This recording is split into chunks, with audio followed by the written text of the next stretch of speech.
तर राजकीय वर्तुळातून नेमक्या काय प्रतिक्रिया येत आहेत जाणून घेऊया।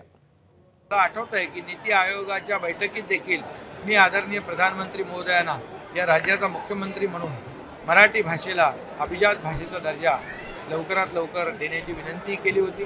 अनेक असे निर्णय त्यांनी घेतलेत आणि त्याच्यामध्ये सगळ्यात महत्त्वाचा निर्णय आज आमच्या मराठी भाषेचा, एक जिव्हाळ्याचा, मराठी माणसाचा आणि खऱ्या अर्थाने महाराष्ट्रासाठी आज एक ऐतिहासिक दिवस आहे। माननीय प्रधानमंत्री नरेंद्र मोदीजी आणि संपूर्ण केंद्र सरकारचे मी मनापासून आभार मानतो की इतक्या वर्षाची मागणी मराठी भाषेला अभिजात भाषेचा दर्जा द्या, ही मागणी माननीय मोदीजींनी आणि मंत्रिमंडळाने मान्य केली आणि आजपासून आपली मराठी भाषा ही अभिजात भाषा म्हणून गणली जाणार आहे। हा स्वर्ण अक्षरांनी लिहिण्याचा दिवस आहे।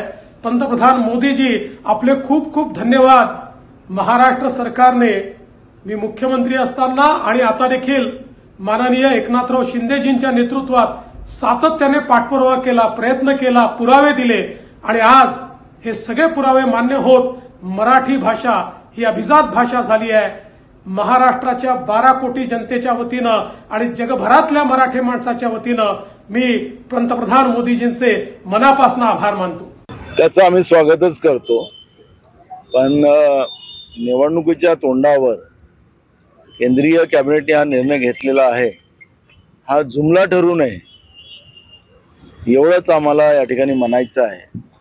मराठीला अविभाज्य दर्जा मिळत असेल तर त्याचं स्वागतच आम्ही महाराष्ट्राचे लोक करणार। एबीपी माझा, उघडा डोळे बघा नीट।